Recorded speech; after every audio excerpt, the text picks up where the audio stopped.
আমি আর এই সংসার করবো না, তুমি তোমার ফোন নিয়েই থাকো। কি হলো বৌমা, হঠাৎ এমন তোমার ব্যবহার? এখানে বছর সবকিছু শুনে দেখি। এত চেঁচামেচি করতেছো কেন? আমাদের একটা মান সম্মান নাই? তোমার সমস্যাটা কোথায় আমাকে বললেই তো পারো, আমি মীমাংসা করার চেষ্টা করবো। তাই বলে এরকম ঝগড়াঝাটি প্রতিদিন তো ভালো লাগে না বৌমা। সামিনা, তুই আবার ডামা শুরু করলি?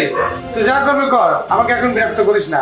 দেখছেন আব্বা আম্মা, আপনার ছেলে কি ব্যবহার? উনি অফিস থেকে এসে শুধু ফোন টেপে। আমি যে একটা বউ, আমি যে ঘরে থাকি, আমার সঙ্গে সে দুইটা ভালো কথাও কয় না। আরে বাবা, মোবাইলটা এখন রাখ, বৌমা কি বলছে সেটা শোন। আমি সব বুঝতে পারছি, তুমি এরকম খারাপ ব্যবহার না করে সুন্দর মতো আমাকে সব বুঝায় বলো। আমি ব্যাপারটা শুনি, তারপর দেখি কি করা যায়। কি বলবো আম্মা, আপনার ছেলে অফিস থেকে এসে শুধু ফোন টিপে, সব সময় ওই ফোন হাতে নিয়ে রাখে। আমি যে একটা বউ, তার আমি যে বাড়িতে থাকি, আমার সঙ্গে সে দুইটা ভালো কথাও হয় না, খারাপ কথাও হয় না। আমি আর এই বাড়িতে থাকতে চাই না মা, আমি আমার বাপের বাড়ি গিয়ে থাকি। আমি কি এই সংসারের কাজের মেশিন? আমি কি শুধু এই সংসারের কাজের জন্য এসেছি?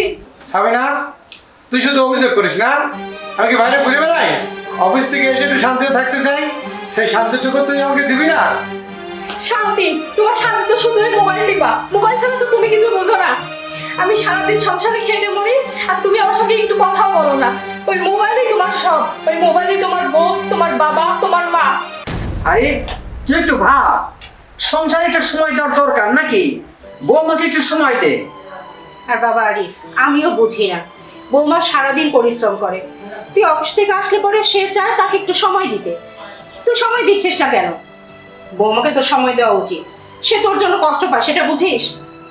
তোমরা সবাই আমার বিরুদ্ধে না? আমি কি তোমাদের ক্ষতি করছি? আমি তো বাইরে তোমাদের জন্য পরিশ্রম করি। আর সামিনা, তুই চলে গেলে যা। আচ্ছা ঠিক আছে, আমি চললাম, তুমি থাকো তোমার মোবাইল নিয়ে। তুই কি? আমি তো কিছুই বুঝি না। মানুষ বউর সাথে সময় কাটায়, আর তুই সময় কাটাস মোবাইলের সাথে। তাই বিয়ে করার দরকার ছিল কি? মোবাইলকে বিয়ে করলেই তো পারতি। যত ঝামেলা আমার। তুই মোবাইল নেই থাক।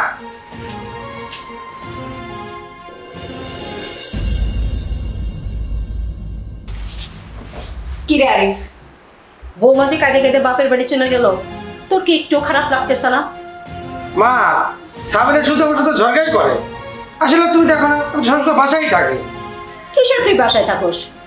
তুই অফিস করে এসে বাসায় বসোস, যতক্ষণ বাসায় থাকোস সারাক্ষণ তো দেখি মোবাইল টিপোস। কখনো তো ওর সাথে ভালো মতো কথাও বলোস না।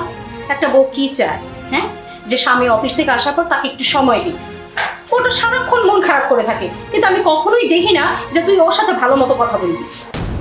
মা, তুমি বুঝবে না, অফিস নিয়ে আমার টেনশন আছে। মোবাইল একটা রিল্যাক্সের জায়গা। ও, অফিসের টেনশন আছে, মোবাইল তোমার রিল্যাক্সের জায়গা। কেন? যতক্ষণ মোবাইল নিয়ে পড়ে থাকো ততক্ষণ বউর সাথে সবকিছু শেয়ার করা যায় না? বউর সাথে শান্তি মতো কথা বললেও তো রিল্যাক্স পাওয়া যায়। তুমি আমাকে কি বোঝাও? মা, তুমি সবসময় শুধু সামিনার পক্ষে নাও। কেন? সামিনা বুঝি তোমাকে শান্তি দেয় না? আর সামিনাও তো চায় যে অফিস থেকে আসো, তারপর তাকে একটু সময় দাও। কখনো তো তাকে একটু বেড়াইতেও যাও না। এইগুলো কি বউ সহ্য করতে পারে? হ্যাঁ, আমি তো কষ্টটা বুঝি, আমিও তো একটা মেয়ে মানুষ। ও যে রাগ করে বাপের বাড়ি চলে গেল, আর তুমি এখানে বসে বসে মোবাইলে টিপতেছো, এতটুকু কি কষ্ট হচ্ছে না তোমার? আর শান্তি খুঁজিস? শান্তি তো বউ, আর তুই তাকে নিয়ে একটু ভাবস না। আর এটা তোর পরিবার, তোর সংসার, তো সারাক্ষণ অফিস বাদে তাকে নিয়ে ভাবা উচিত। তো ফোন নিয়ে পড়ে থাকলে চলবে না বাবা, এই ফোনটা তোর সর্বনাশ করতেছে। ঠিক আছে মা, আমি তোর সাথে পরে কথা বলবো। এখন আমাকে একটু একা থাকতে দাও তো।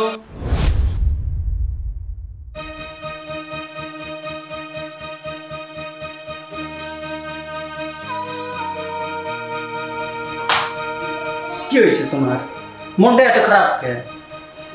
মন খারাপ হবে না? ছেলেরে ভালো বুঝাইতে গেলাম, ছেলে আমার উল্টা কথা বলে।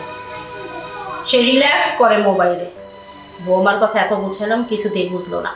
উল্টা বৌমার দোষ ত্রুটি খুঁজে বের করে। এভাবে হলে সংসার চলে বলো?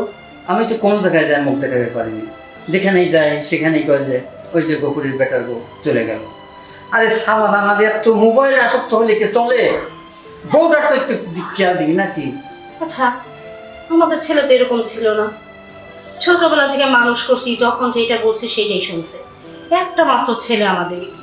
বৌমা কত লক্ষ্মী, হ্যাঁ, সব সময় সংসারে চিন্তা, কাজে চিন্তা, আমাদের সেবা যত সব দিক দিয়ে ঠিক আছে, কিন্তু আমার ছেলেটা কেমন যে মোবাইলে এত আসক্ত হয়ে গেল যে মোবাইলের কারণে বউটাকে সম্মান দিতে সে জানে না, বৌমার সাথে যে একটু কথা বলবে, তাকে যে একটু সময় দিবে সেইটাও দেয় না।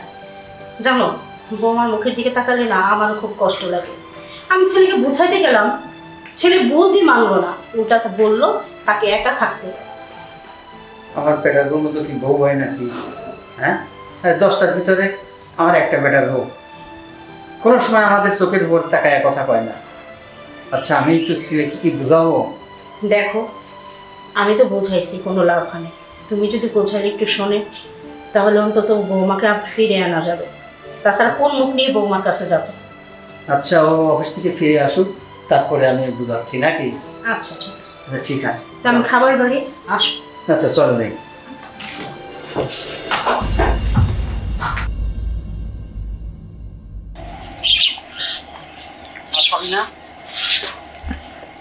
আব্বা, হ্যাঁ মা, চলো বাড়িতে যাই। না আব্বা, ওই সংসারে আমি আর যাব না। যে সংসারে আমার শখ আহ্লাদ নাই সে সংসারে আমি আর যাব না। সাবিনা, আসলে আমি খুবই দুঃখিত। আমার মোবাইলের জন্য তুমি এত কষ্ট করবে এটা আমি কখনো ভেবে দেখি নাই, আর আমি বুঝতেও পারিনি। আমি এখন থেকে সময় দেব, তোমার সঙ্গে কথাবার্তা বলবো। তুমি আমার ছেলেকে মাফ করে দাও মা। আমি জানি আমার ছেলে তোমাকে অনেক কষ্ট দিয়েছে, আর এরকম করবে না মা। তুমি সব ভুলে যাও। কি বদলাবে? আপনার ছেলে বদলাবে? আপনার ছেলে অফিস থেকে এসে শুধু ফোন ব্যবহার করে, একবারও আমার দিকে তাকায় দেখে না যে তার ঘরে একটা বউ আছে। এই মানুষটা জীবনে বদলাতে পারে না। আব্বা, আমাদের বিয়ের 2 বছর, তাকে জিজ্ঞেস করে দেখেন তো সে কোনোদিন আমার সঙ্গে ভালোভাবে কথা বলছে কিনা।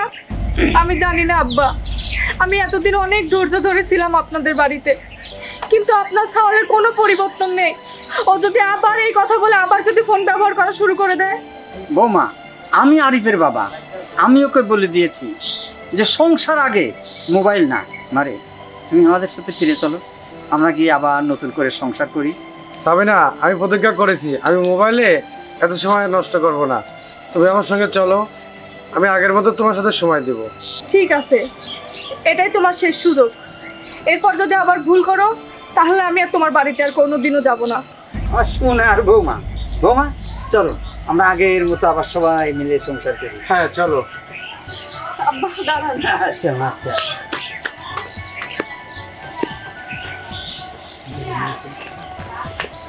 চলো।